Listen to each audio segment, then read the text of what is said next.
이제 원점수 평균이 96점, 등급 같은 경우 2.6등급. 성균관대 자연과학 계열을 추가 합격하여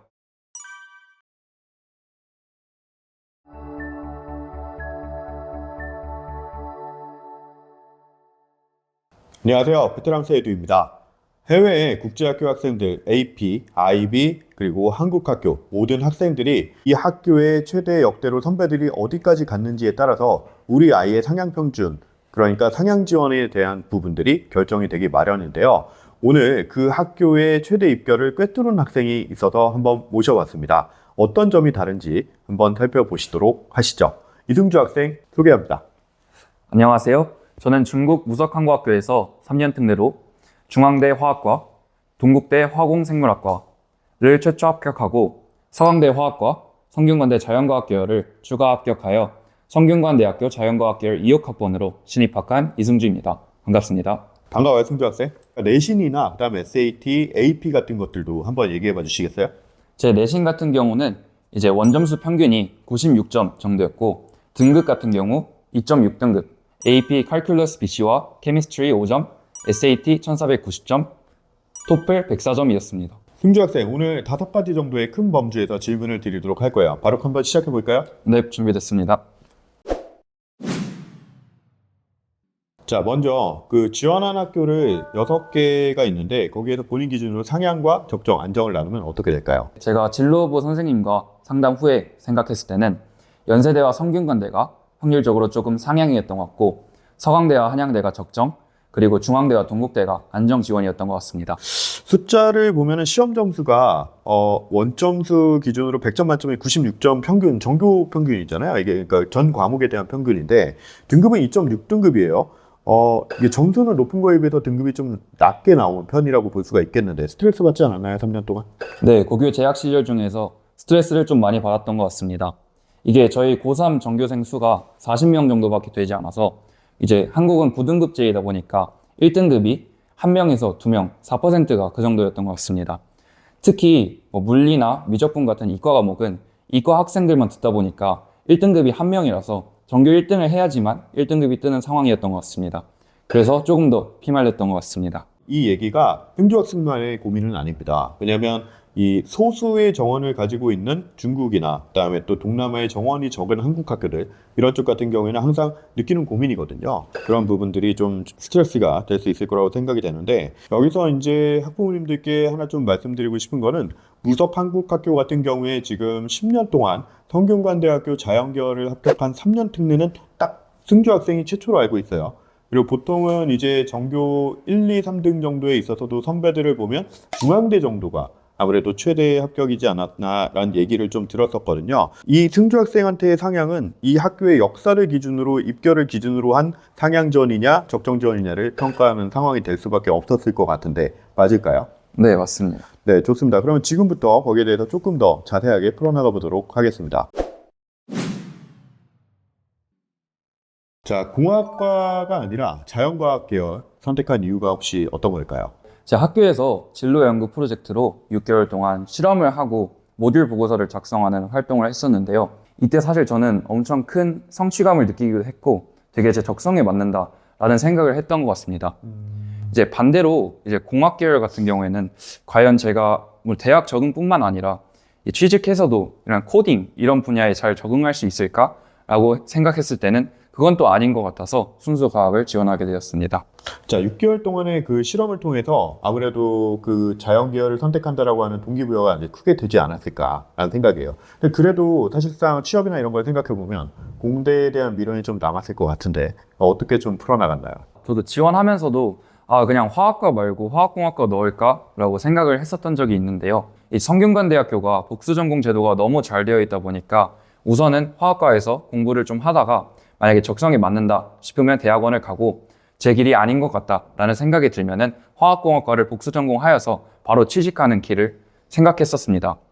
이 덕분에 저는 오히려 생각할 시간을 번 것 같습니다. 이제 학부모님들께 이제 한 번씩 꼭 말씀드리고 싶은 부분 중에 하나는 우리 아이들이 이제 전공이 선택이 이게 전 정답이 아니라 항상 매번 선택의 연속에 있다라는 거죠. 그래서 이 아이가 뭔가를 전공을 정하는데 최종적인 진로나 직업을 결정하는 게 아니라 이 아이의 선택 과정 중에 하나일 거고 나중에 그 방향성에 조정할 수 있는 여지가 매우 많이 남아있다는 점을 학생들한테 인식을 시켜줄 필요가 있는데 등교 학생 같은 경우에는 지금 원서를 쓰기 전에 이미 여러 가지의 어떤 시행착오나 그 다음에 도전을 그 다음에 자문을 통해서 그걸 결정을 한 것으로 보이네요. 떨어진 곳 이번에는 두 곳의 이유에 대해서 먼저 한번 얘기를 해볼게요. 연세대 언더우드부터 시작하면 어떤 생각이 좀 있을까요? 제가 생각했을 때 연세대 언더우드를 떨어진 이유는 이제 면접을 좀 망쳤다라고 생각하고 있습니다. 이제 성과주의 사회 재신문 기반으로 학교 활동을 엮어라 라는 식으로 면접 질문이 나왔었는데요. 제가 여기까지는 답변을 잘 했던 것 같은데 이제 꼬리 질문으로 그렇다면 본인이 생활했던 국가에서는 이런 성과주의 사회 문제를 어떻게 해소하고 있는가 라는 질문이 나왔을 때 제가 중국을 떠올리면서 답변하다가 너무 공산주의적 답변을 하고 있는 거 아닌가? 라는 생각이 들어서 혼자서 답변이 좀 꼬였던 것 같습니다. 한양대학교 얘기 하나만 더 짚고 가볼게요. 승주 학생은 이제 화학과 정원이 좀 적어서 떨어졌다. 화학공학과는 좀 더 많았다라고 이제 얘기를 하는데, 화학과가 4명 선발해서 이제 19명 지원을 했고요. 화학공학과 같은 경우에는 5명 선발해서 23명이 지원을 했습니다. 사실상 두 과가 비슷한 경쟁률이라고 보일 수밖에 없는 상황인데 중요하게 생각되는 부분들 기준점이 명확해야 되는데 첫 번째는 자기의 강점을 먼저 파악하고 전공 적합성에 의한 지원을 하는 것. 그다음에 두 번째는 이 정원에 있어서의 하향 지원이라고 함은 결국에 1명이나 2명이 더 많은 과를 비슷한 거면 지원을 하는 그런 쪽이 바로 전략이 될 수 있을 겁니다. 이번엔 붙은 이유에 대해서 한번 얘기를 진단을 해봅시다. 합격 후기에 비결은 SAT라고 썼죠? 혹시 무엇 때문에 그랬을까요? 제가 합격하고 나서 생각해 보았을 때 저와 내신 성적이 비슷하고 저와 비슷한 AP 그리고 비슷한 토플 성적을 가진 친구들과 저를 차별화시킨 게 SAT밖에 없다라고 생각을 했기 때문입니다. AP 공부 좀 어땠나요? 많이 힘들었나요? AP 이과 과목 같은 경우는 사실 한국학교 친구들에게는 그렇게 어렵지 않은 것 같습니다. 저도 이제 어렸을 때부터 한국 교육 과정만 밟아왔기 때문에 AP 이과 과목에는 큰 시간을 들이진 않았던 것 같습니다. 이제 반면에 SAT 같은 경우에는 완전 처음 보는 형식의 영어 문제들이었어서 조금 많은 시간을 투자해서 공부했던 것 같습니다.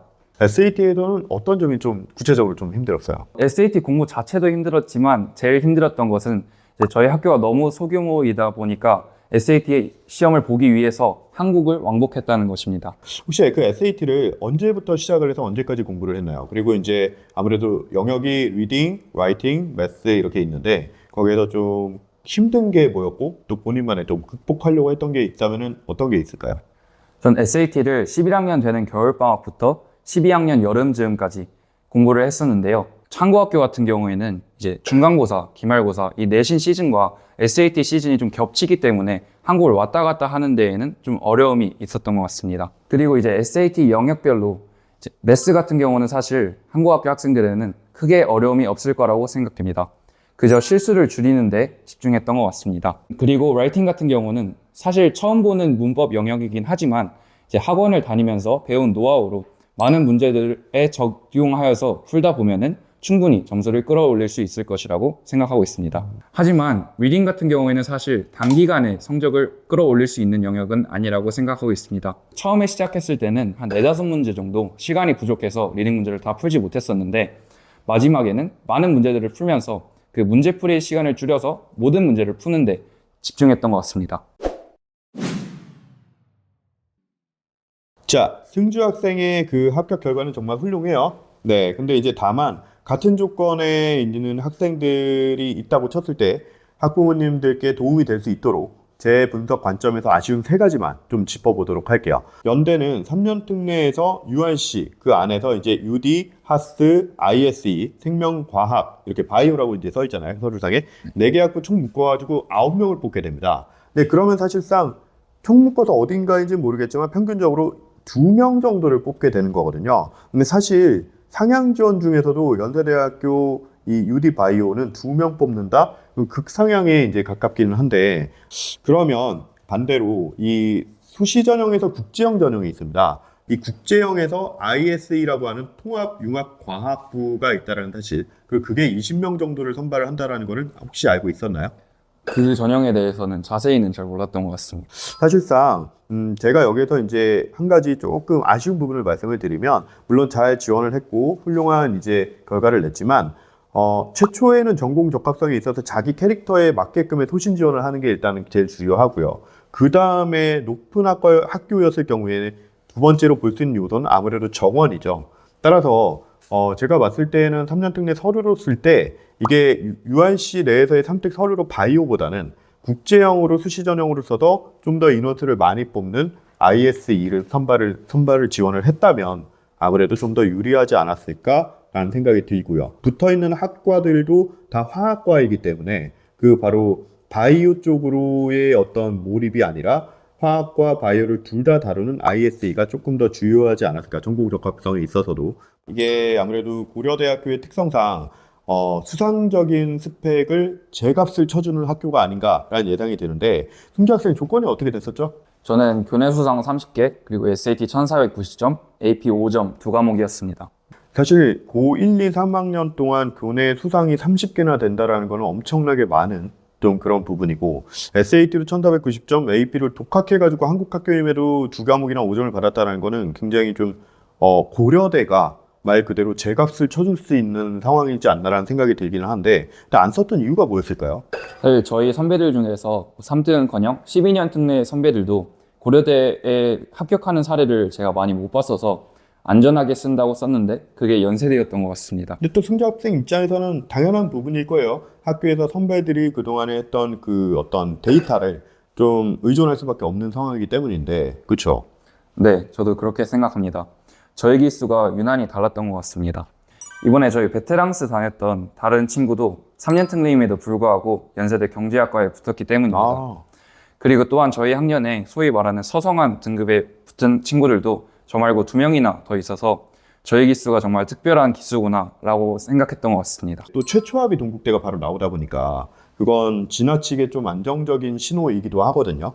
그래서 학생 개인적으로 좀 어떻게 생각을 했나요? 저도 그렇게 생각하고 있고 제가 후배들한테 하고 싶은 말도 그거인 것 같습니다. 네, 과거 선배 입결을 보고서 자신의 지원 리스트를 짜지 말고 자신의 소신에 맞게 본인 기수는 어떤지, 그리고 본인의 강점이 무엇인지 잘 생각해보고 지원해보라고 얘기해주고 싶습니다. 자, 이제 마지막입니다. 해외에 있는 이 후배들한테 좀 얘기해주고 싶은 게 있다면 어떤 게 있을까요? 저는 크게 3가지 정도 말해주고 싶습니다. 우선은 이제 소규모의 학교에 다니고 있는 후배들에게 이제 등급이 애매하다고 해서 너무 자책하지 말고 그것은 본인의 실력 때문은 아니라 이제 학교의 구조 때문이다 라고 이야기해주고 싶습니다. 그럴 때에는 뭐 AP나 SAT 같은 공인 성적의 숫자로 증명하면 된다고 이야기해주고 싶습니다. 그리고 두 번째로는 학교를 지원을 할 때 선배들의 입결을 보고 본인의 한계를 짓지 말고 이제 본인의 성적 그리고 본인의 강점이 무엇인지 잘 생각해보고 어떤 학교와 본인이 맞을까 또 깊게 고민한 후에 지원했으면 좋겠습니다. 그리고 마지막으로는 대학교 와서 적응은 어떻게 해야 하지? 라고 고민은 많이 안 했으면 좋겠습니다. 저도 저번 주에 중간고사를 치고 왔는데요. 사실 고등학교 때 경쟁했던 친구들이나 대학교 와서 경쟁했던 친구들이나 큰 수준 차이는 없는 것 같습니다. 오히려 저희는 영어로 문제를 풀면서 자라왔기 때문에 그런 부분에서는 조금 더 유리하다고 느꼈습니다. 그리고 얘들아, 입시 얼마 안 남았는데 화이팅하고 성균관대 오면은 연락해. 내가 밥 사줄게. 좋네요. 네. 성균관대학교 가려고 하는 후배들 오늘 이 영상 보고 난 다음에 다들 승주 학생한테 밥 사달라고 가게 생겼습니다. 승주 학생 오늘 좋은 얘기 많이 해줘서 고맙습니다. 중국 무석의 한국학교에서 지난 10년간 최초로 성균관대학교 자연계열을 합격한 학생의 이야기를 들어보았습니다.